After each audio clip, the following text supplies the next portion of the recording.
Vamos abrir as nossas Bíblias. Romanos capítulo 4, versículo 13, e vamos ler até o 25. Eu estou lendo na versão da Bíblia, que está no escaninho. Esse é o último sermão desta série inicial de Romanos. Então, chegando aqui ao final do capítulo 4, nós vimos uma questão trabalhada por Paulo, que é o senhorio de Deus ao longo de toda a eternidade, e um problema se estabeleceu desde o passado, que era a justa ira de Deus contra o pecado e a graça maravilhosa de Deus que se manifestava exatamente para apagar esse estado de pecaminosidade. Então, até aqui, Paulo vem trabalhando essa questão. E, de um modo geral, Paulo vinha de argumentar que Abraão tinha sido justificado pela fé. Ele está insistindo nisso desde o começo da sua carta, desde quando ele começa a estabelecer quem são judeus, quem são gentios, o que cada um tem a ver com essa relação com Deus. E agora ele soma 3 questões. A primeira delas foi tratada no sermão anterior, pregado pelo presbítero Carlos Magalhães. Ali, no começo do capítulo 4, Paulo estabelece o argumento histórico. Existe um argumento histórico pelo qual nós precisamos obedecer pela fé e porque a graça que se manifesta desde tempos imemoriais agora está em destaque na pregação da igreja, pregação neotestamentária. E agora ele traz os 2 últimos argumentos, e por isso que ele encerra aqui, porque ele encerra com esses 3 argumentos. E agora ele vai trazer o argumento lógico, existe uma lógica por detrás disso, e ele finaliza com o argumento teológico. Então, com esses 3 argumentos, ele encerra esse momento de introdução à epístola em que ele trata dessas questões: histórico, lógico e teológico. E assim ele encerra e vai virar a página, porque a partir de agora ele vai entrar direto no processo da justificação pela fé. No entanto, domingo que vem nós vamos começar uma série nova. Vamos abrir um espaço, vamos começar a trabalhar em Êxodo. Vamos, durante vários domingos, pregar em Êxodo. Depois a gente volta para Romanos. Como é hábito aqui na nossa igreja, nós ficamos indo e vindo nos 2 testamentos, mas sem abandonar as séries que pregamos. Para você que não está acostumado, lá embaixo nós temos um quadro que mostra os sermões, a sequência dos sermões ao longo do ano. Colocamos por trimestres lá. Mas aqui Paulo está dando ênfase agora à questão da imputação da justiça divina sobre um ser caído, como Abraão, que ele já compara aos que não são judeus, por causa da comparação entre judeus e gentios que ele vinha fazendo, mas que Abraão, como sendo um elemento de início dessa narrativa, ele serve também como modelo para todos nós, desde que sejamos alcançados pela misericórdia do Senhor. Ou seja, Abraão é modelo para os filhos de Deus. Ele não é modelo para os não filhos de Deus. E Paulo agora prossegue a sua demonstração, endereçando a sua pena para justificação pela fé somente, o que ele já vem falando, mas ele vai entrar nisso ainda mais profundamente. Mas ele alerta para algo que talvez nós não tenhamos prestado atenção nas leituras mais superficiais, já tenhamos feito de Romanos. Falar que a justificação é pela fé somente não é novidade do Novo Testamento. Eu já falei para vocês que, por causa de algumas ideias teológicas, principalmente do século XIX para cá, as pessoas puseram um muro entre o Antigo e o Novo Testamento, um pensamento dicotômico entre o Deus do Antigo e o Deus do Novo Testamento, como se a gente tivesse 2 deuses na Bíblia. Existe um Deus só. E esse Deus, ele tanto é justiça quanto é graça, misericórdia, bondade, amor, mas também retidão. Então, na verdade, são atributos de Deus que se manifestam de igual maneira ao longo de toda a Escritura. O que Paulo insiste é que não adianta a gente querer alcançar tudo isso por nosso esforço. Não deu certo com Abraão, não deu certo com nenhum herói da fé, e não vai dar certo com a gente. Não é por nosso mérito, é graça do Senhor. Mas a graça do Senhor que nós destacamos agora, no tempo da igreja, já é a graça do Senhor que se destaca desde a antiguidade, desde o tempo dos profetas. Graça de Deus sempre existiu, senão não teria havido a escolha, por exemplo, de um povo chamado Israel.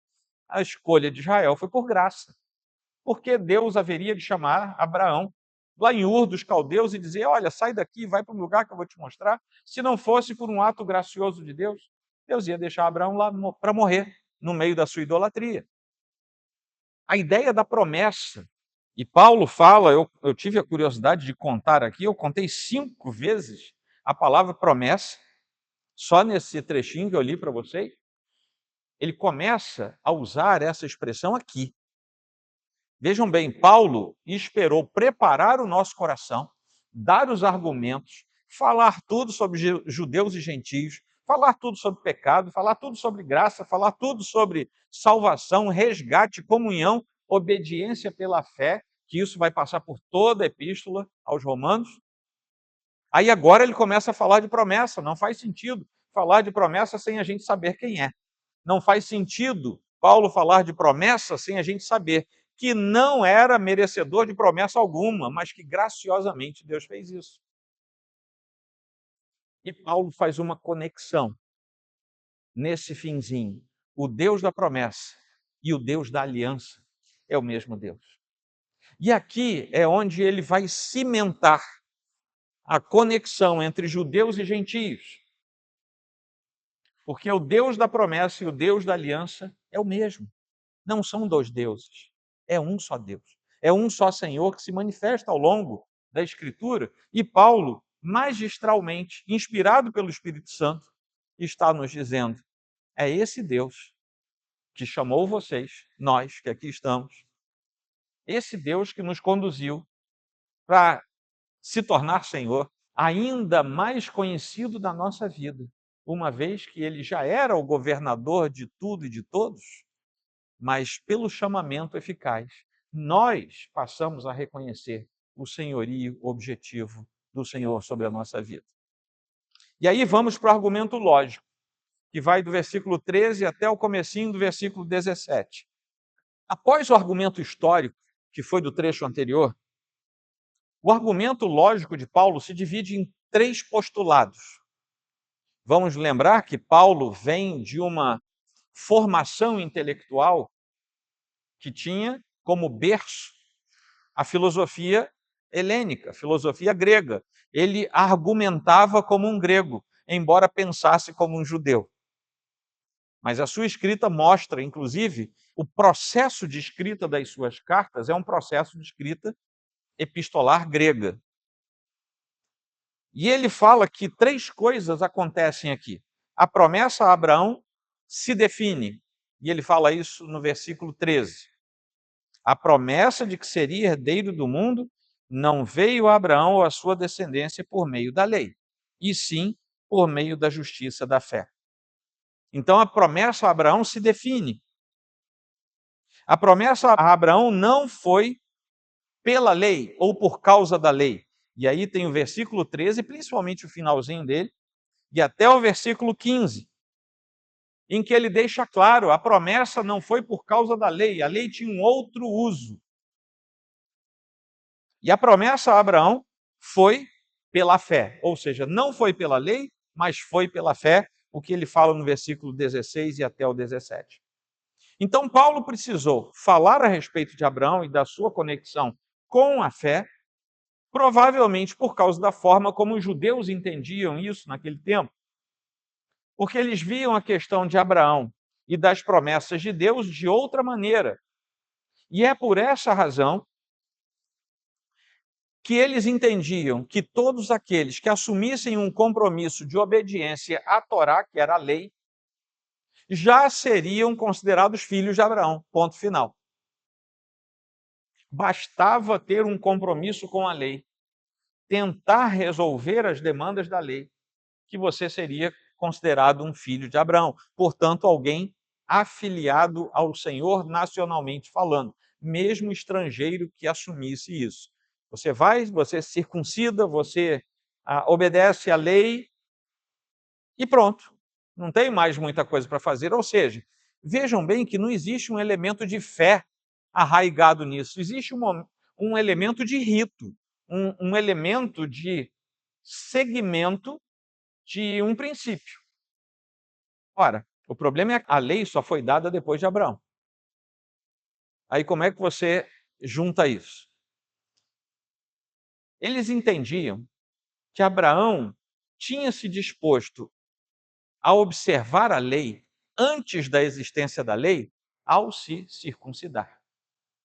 Então, por uma prévia obediência a algo que ainda seria ordenado na lei, mas tinha sido ordenado diretamente por Deus, Abraão se antecipa à própria promulgação da lei divina, lei de Moisés, e por isso ele já estava no processo de obediência ao próprio Deus.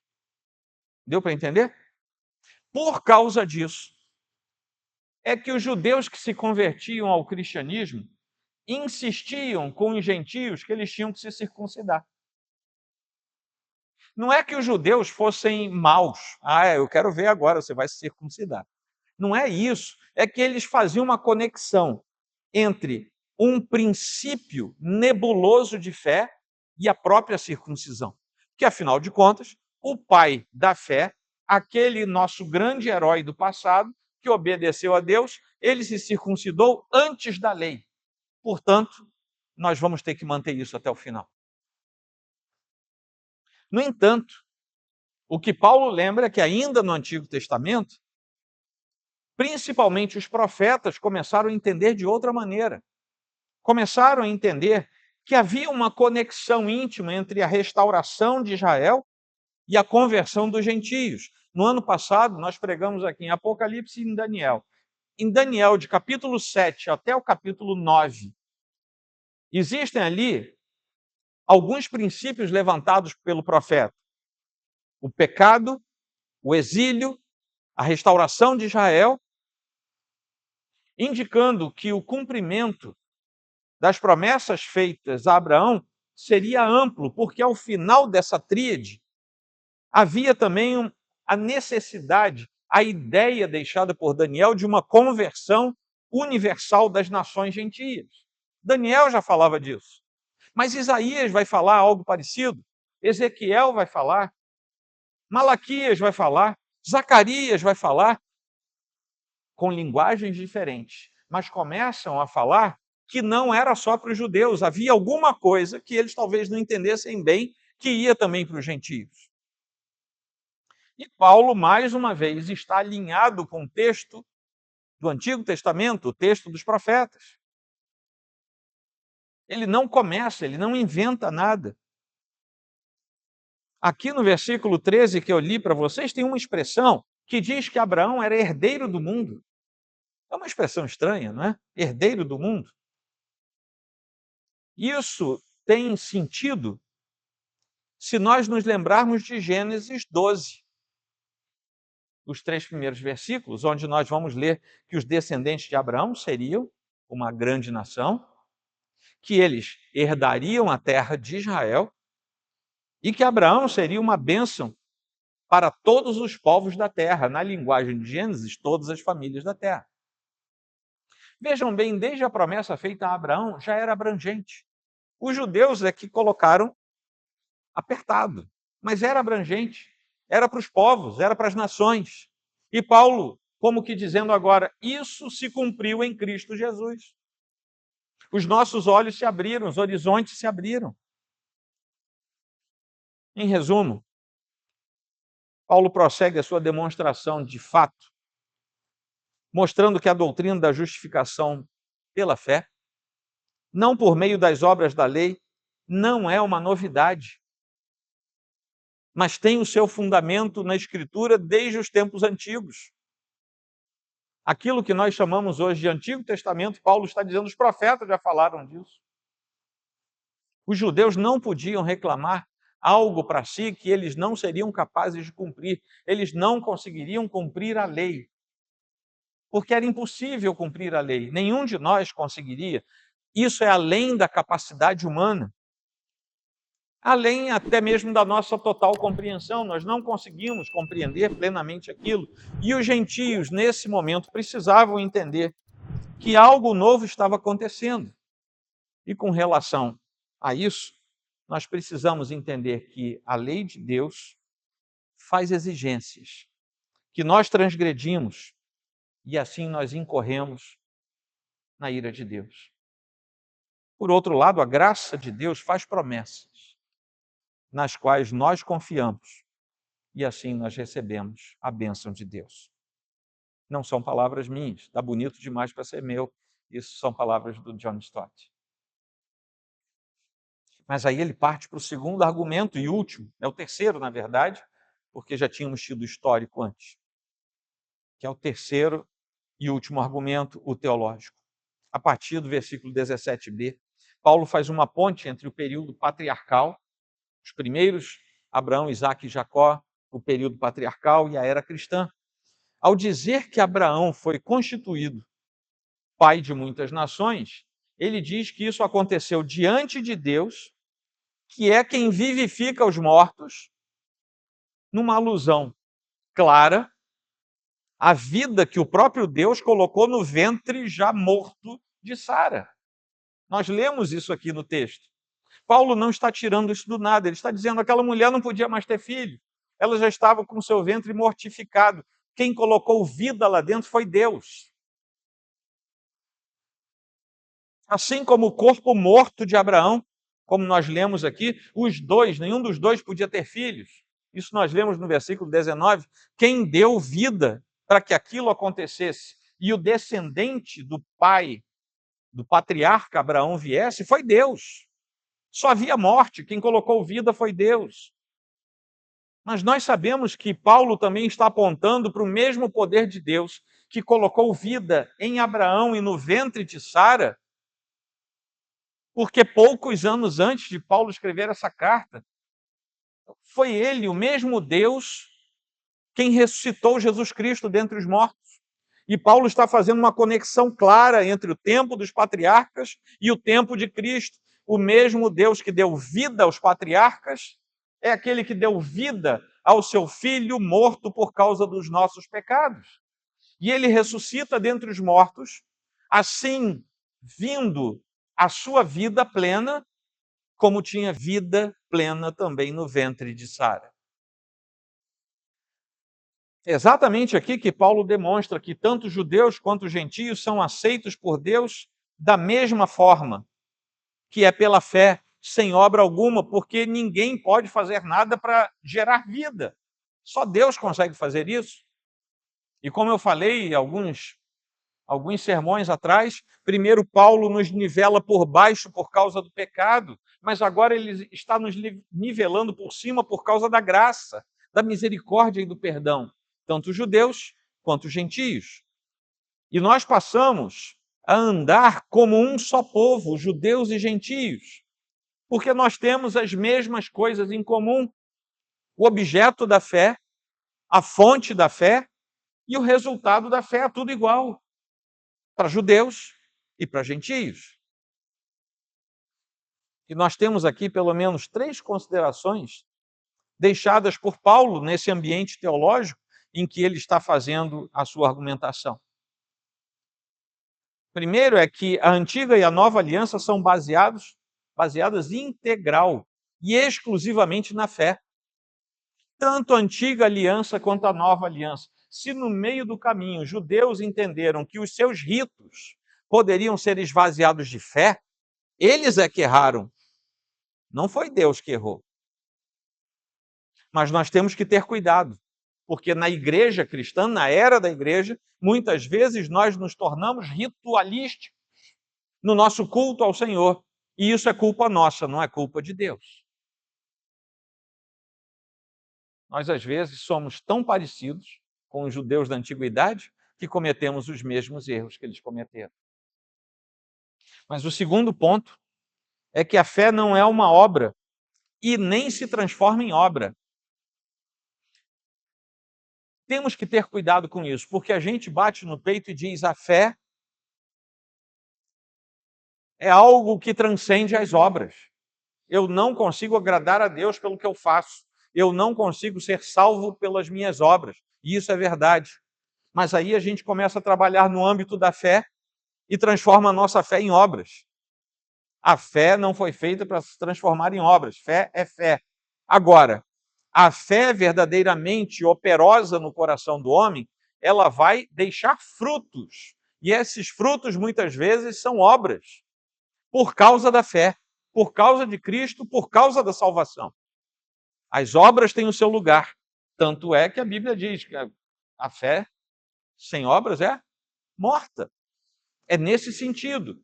Uma vez transformados pelo Senhor, teremos obras, mas a fé continua sendo fé. E o terceiro ponto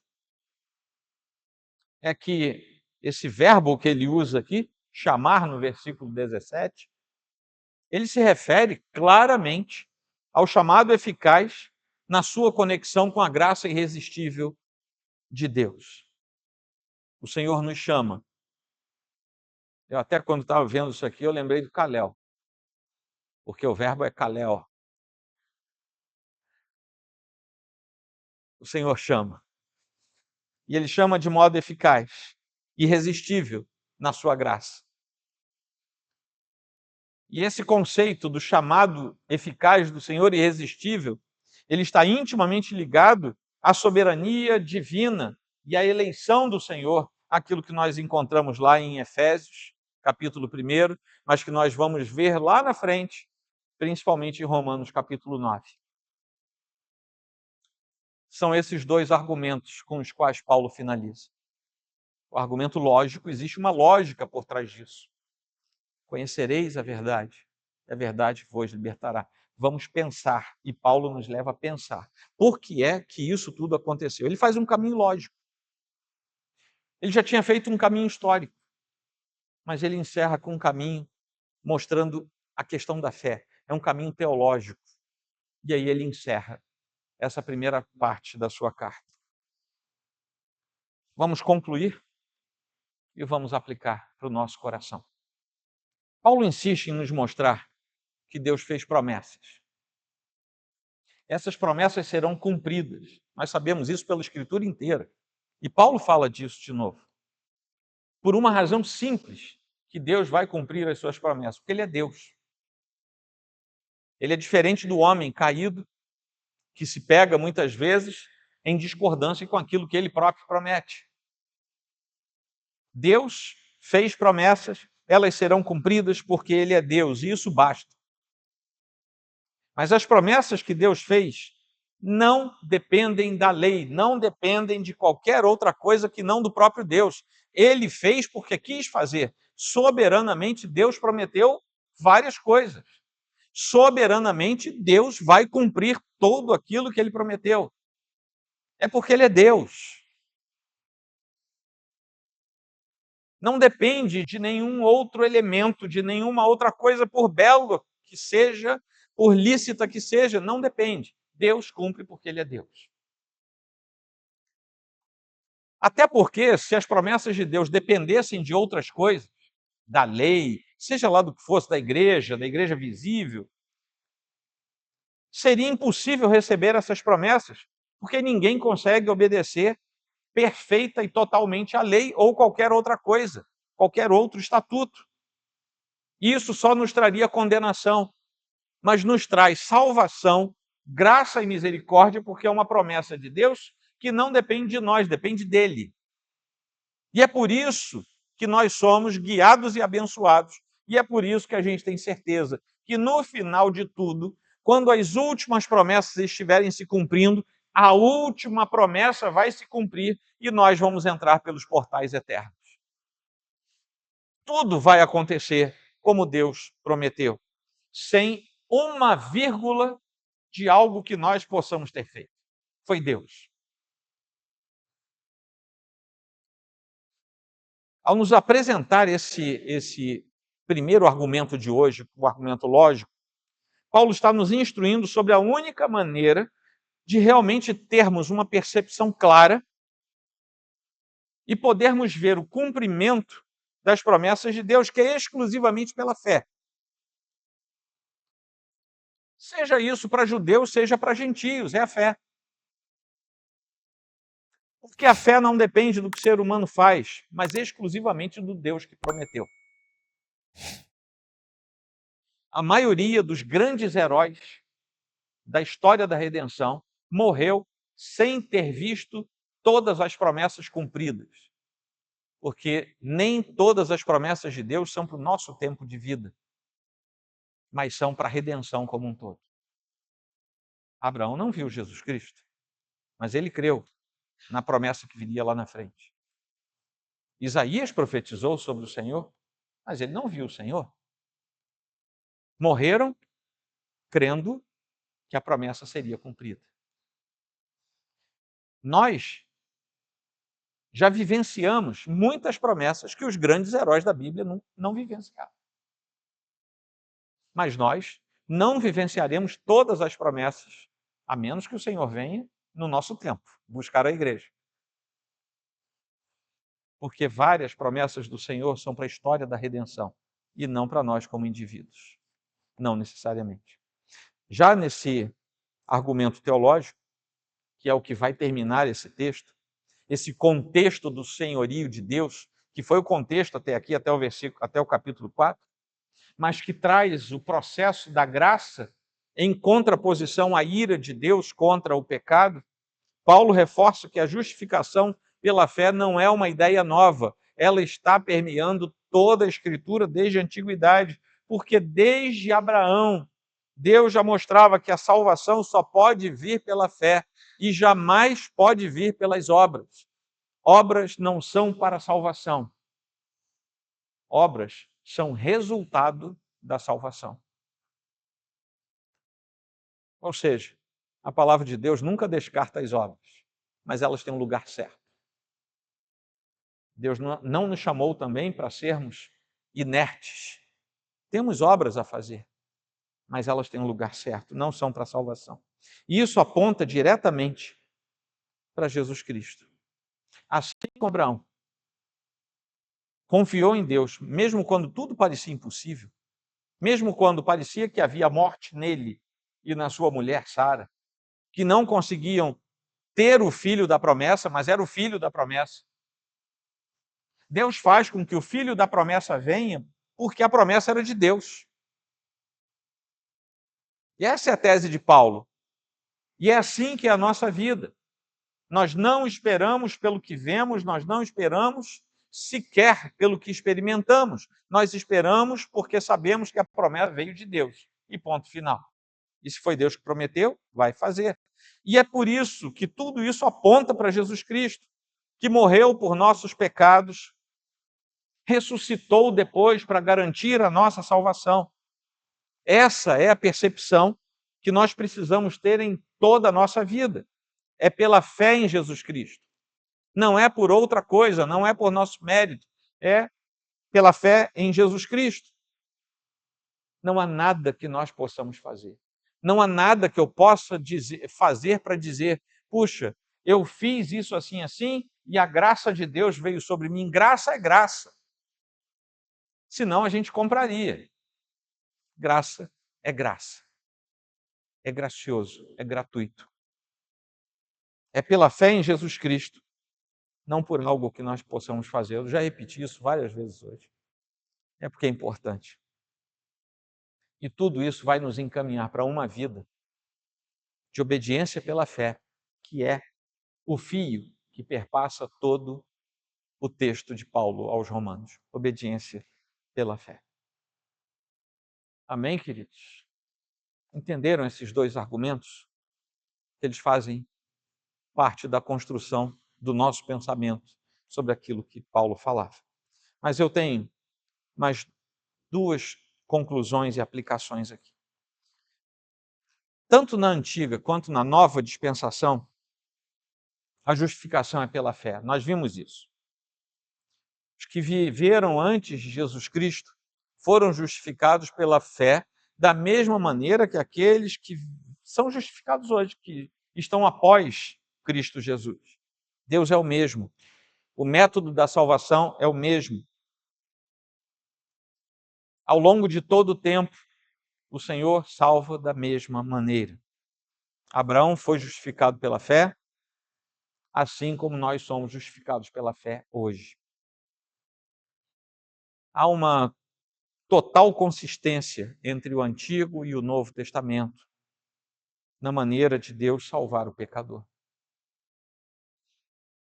Tanto na Antiga quanto na Nova Aliança, a justificação tem como base a morte e a ressurreição de Jesus Cristo.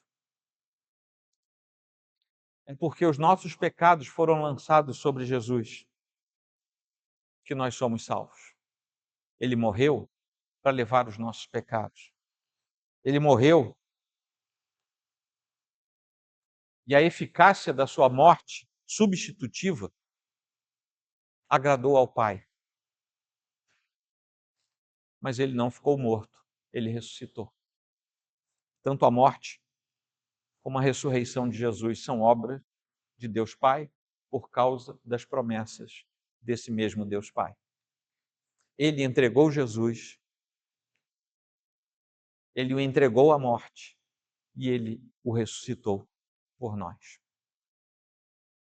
Essa é uma mensagem absolutamente absurda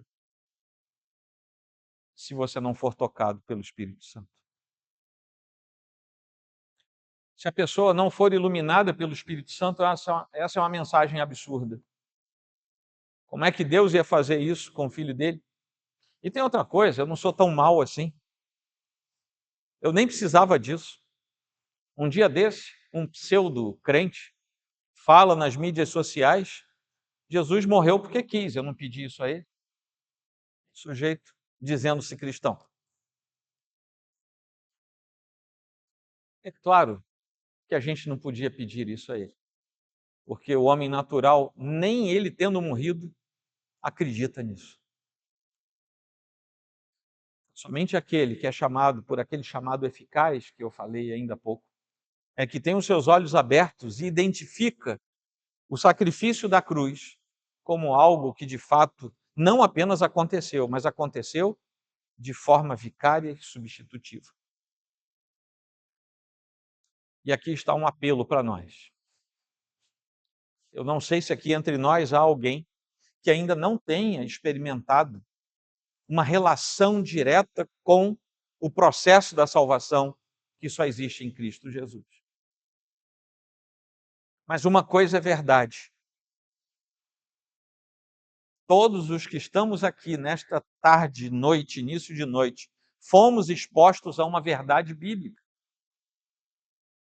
E para nenhum de nós há desculpa dizendo, eu não sabia disso. A partir de hoje sabe. Mesmo se não soubesse, a partir de hoje sabe.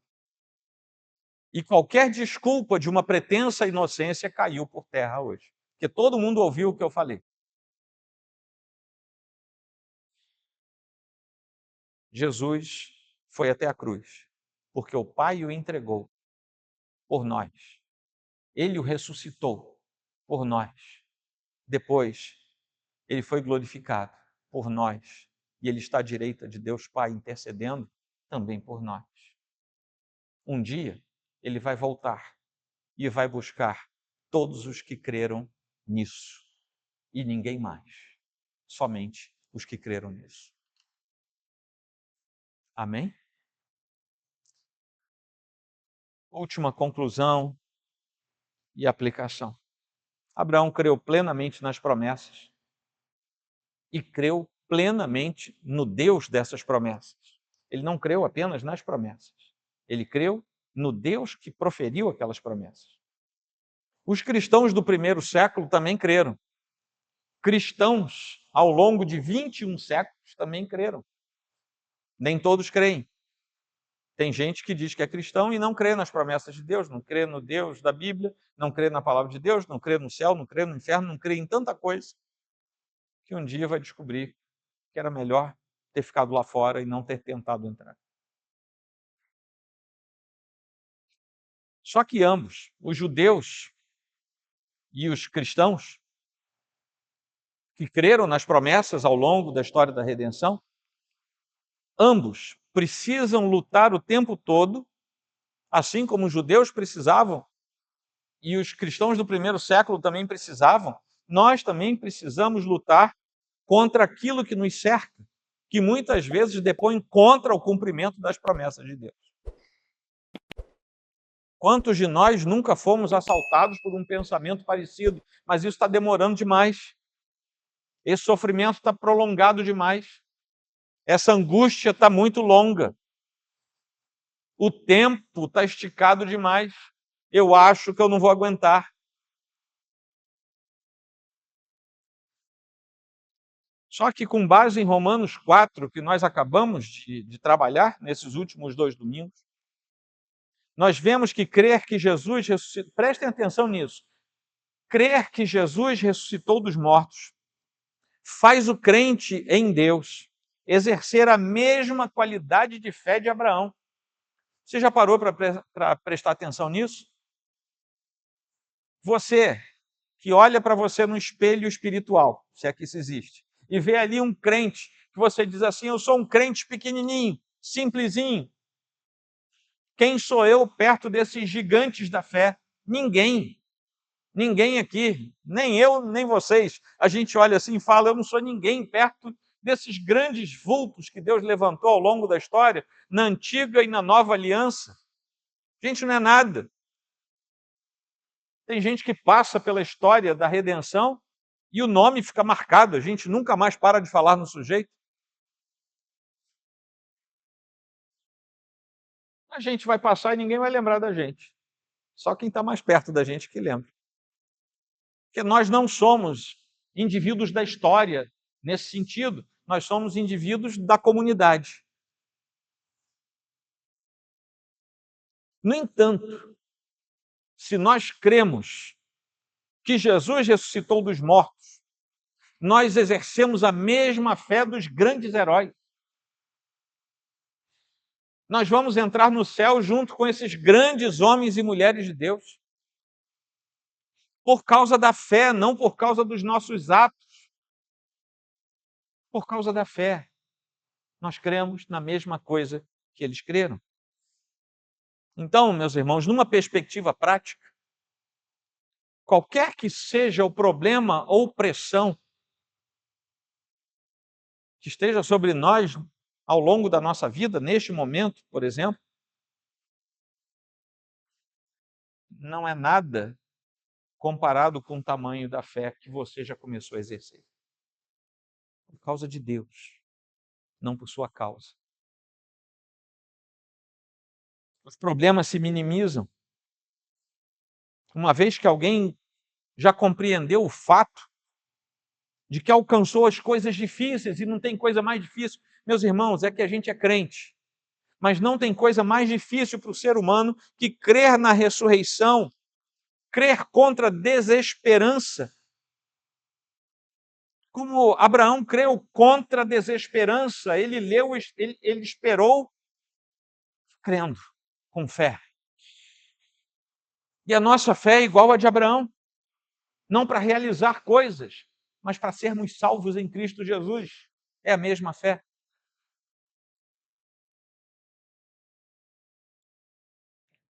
As coisas se tornam minúsculas perto dessa dimensão, em comparação ao fato de que nós, crentes simples, que já alcançamos isso, já abraçamos um conceito, que é o conceito que o mundo zomba. A gente lê lá em Atos 17, 32 até o 34a o seguinte, e aqui eu encerro. Quando ouviram falar da ressurreição dos mortos, uns zombaram e outros disseram, a respeito disso, ouviremos você em outra ocasião. A essa altura, Paulo se retirou do meio deles. Houve, porém, alguns homens que se juntaram a ele e creram.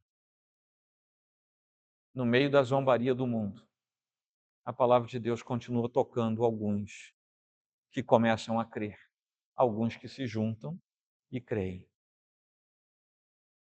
Esses se tornam gigantes, não para a história, mas para as lutas da própria vida, para aquilo que está diante. preparados por Deus para as suas santas promessas, que um dia serão cumpridas integralmente sobre nós. Tudo por causa da justiça pela fé. A fé que Deus colocou em nosso coração. Ele próprio colocou, para que a gente não dissesse, fui eu que arranjei essa fé.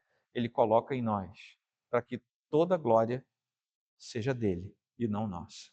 Amém?